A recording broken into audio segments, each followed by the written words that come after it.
बड़ी खबर आपको बता दें, अब यह जंग अमेरिका बनाम ईरान हो गया। अमेरिका के बाद ईरानी विदेश मंत्री अब्बास अराक्ची का बयान आया है। अमेरिका ने यूएन के नियमों का उल्लंघन किया है, यह कहना ईरानी विदेश मंत्री का। अराक्ची गैर मिलिट्री परमाणु ठिकानों पर हमला किया गया, उनका कहना है अमेरिकी हमलों के गंभीर नतीजे होंगे। यानी अब क्या यह लड़ाई अमेरिका और ईरान के बीच होने वाली है? अमेरिका ने ईरान के परमाणु ठिकाने तबाह कर दिए हैं। रात 2:30 बजे अमेरिका ने 2:30 बजे 3 ठिकानों पर अटैक किया है, नतांज, फॉर्डो और इस्फहान। इन तीनों परमाणु ठिकानों को तबाह कर दिया है और अब विदेश मंत्री जो ईरान के, वो कह रहे हैं कि इसके गंभीर नतीजे होंगे। और एक और बड़ी खबर आपको बता दें, ईरान के बंदर अब्बास नेवी बेस पर बड़ा हमला किया गया। ईरान के नेवी बेस पर इजराइल ने बम गिराया है। ईरान के बंदर अब्बास पर बड़ा हमला किया गया है। अमेरिका ने अलग अलग जगहों पर ईरान में हमला किया है। ईरान के बंदर अब्बास नेवी बेस पर बड़ा हमला हुआ है।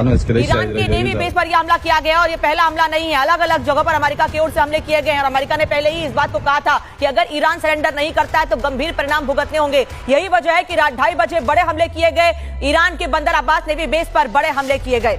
और हमारे साथ खास मेहमान बने हुए मेजर जनरल जीडी बख्शी साहब, हमारे साथ कर्नल शैलेंद्र जी जुड़ रहे हैं और ब्रिगेडियर संजय खन्ना साहब जुड़ रहे हैं। बख्शी जी, जो अटैक हुआ अमेरिका ने आधी रात 2:30 बजे ईरान के तीनों परमाणु ठिकाने तबाह कर दिए, आपका पहला रिएक्शन सर इस पर? Major general Rajeev Bakshi. मैं बताना चाहता हूं कि अमेरिका ने बहुत ही अच्छी प्लानिंग का प्रदर्शन किया है। हालांकि सबको एंटिसिपेशन थी कि अटैक होगा, उन्होंने फिर भी सरप्राइज अचंबा हासिल कर ही लिया है। उनके उनके 6 B-2 strategic bombers America continental United states से सीधा उड़ के नॉन स्टॉप फ्लाइट के बाद उन्होंने 3 यूरेनियम एनरिचमेंट प्लांट्स फॉर्दो, इस्फहान और नातांज को हिट किया है। 4 जो कि बंकर बस्टर बॉम्ब्स हैं GBU-57, जिसको कि massive ordnance penetrator bomb, mother of all bombs कहा जाता है। वजन 16,600 किलोग्राम प्रति बॉम्ब, यानी एक B-2 strategic bomber, stealth bomber 2 carry कर सकता है। और 4 उन्होंने ठोके हैं हर यूरेनियम एनरिचमेंट साइट पे। अमेरिका क्लेम कर रहा है, डोनाल्ड ट्रंप साहब कह रहे हैं कि उन्होंने इन तीनों साइट्स को बर्बाद कर दिया है पूर्ण रूप से। बख्शी जी, लेकिन अभी तक कोई भी रेडियो एक्टिव लीकेज की खबर नहीं आई है। जी ईरान के रिएक्शन, मैट्रिक्स ऑफ रिएक्शंस इस प्रकार हैं। नंबर 1, अमेरिकन नेवल वॉरशिप्स जो कि इलाके में है, मिडिल ईस्ट में है, उन पर हमला करे। Number 2, American basis on the ground Saudi Arabia में और जो अमीरेट्स हैं उनको हिट करे। नंबर 3, इजराइल को भी वो हिट करेगा। नंबर 4, अपने प्रॉक्सीज खासकर हाउतीज को एक्टिवेट करेगा कि वो रेड सी में नेवल शिपिंग को टारगेट करें, अमेरिकन शिपिंग को टारगेट करें।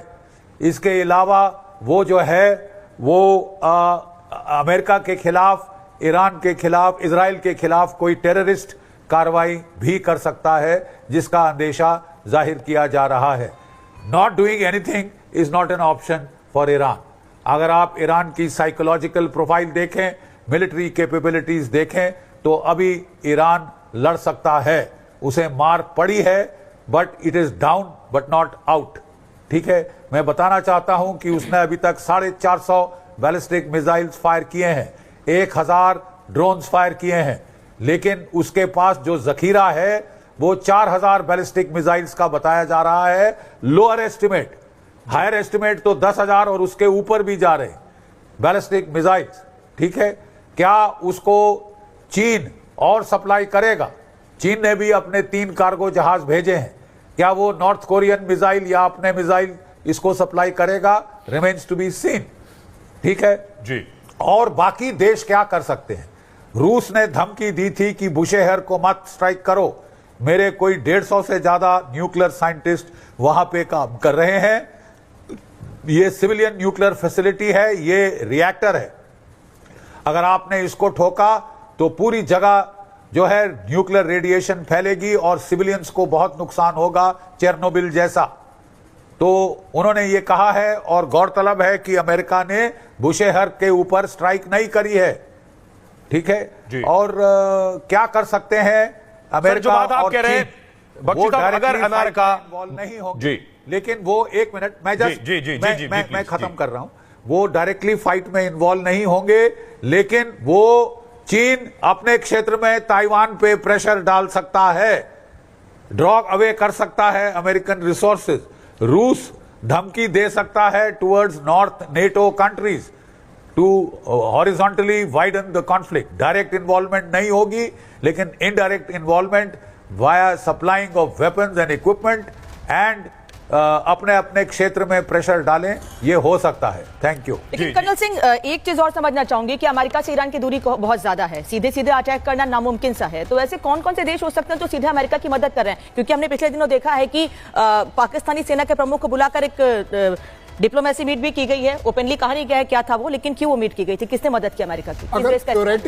अगर आप थ्योरेटिकली डाटा वाइज अगर इसको एनालाइज करना चाहें, ऐसा नहीं है कि यूएस के लिए कोई भी दूरी कम है या ज्यादा है। यूएस कैन रीच एनीवेयर, मैं मानता हूं इस बात को। ये बात होती है सस्टेन कैसे किया जाएगा। मैं तो कहता हूं एक एयरबोर्न डिवीजन डालना उनके लिए कोई बड़ी बात नहीं है, उनके पास काबिलियत है, बट अपने आप में उसको सस्टेन करना वो सबसे बड़ी बात है। और वहां पर आपके टैक्टिकल और स्ट्रैटेजिक रीजन आ जाते हैं, जिसमें आप देखते हैं कि कौन आपके साथ है या कौन नहीं है। जहां बात चल रही है कि रूस क्या करेगा, देखिए मैं आपको आज गारंटी के साथ बता सकता हूं, कोई कंट्री दूसरी कंट्री के लिए अपने ट्रूप सेक्रीफाइस नहीं करता है। और स्पेशली अगर आप रूस, चाइना और यूएस की बात कर रहे हैं तो ये बिल्कुल नहीं होगा। वो अपनी लड़ाई खुद लड़नी पड़ती है, जैसे इजराइल इतने टाइम से लड़ रहा है। इजराइल के सपोर्ट में आते हैं। मैं कहता हूं वो भी एक लड़ाई इस हालत में है कि रूस, चीन और खासतौर पे किम जोंग, ये क्या अमेरिका से ईरान लड़ता है तो ईरान की मदद हथियारों से करने की हालत में है? 100% करेंगे। मॉरल सपोर्ट करेंगे, डिप्लोमेटिक सपोर्ट करेंगे, यूएन में सपोर्ट करेंगे, इक्विपमेंट देकर सपोर्ट करेंगे। May be to some extent अगर 2-4 जगह जरूरत पड़ेगी इंटेलिजेंस रिलेटेड, सर्विलेंस रिलेटेड भी वो उनको सपोर्ट कर देंगे। एक बड़ा जो रीजन है, देखिए चाइना इस समय चुप क्यों है, क्योंकि वो अपॉर्चुनिटी ढूंढ रहा है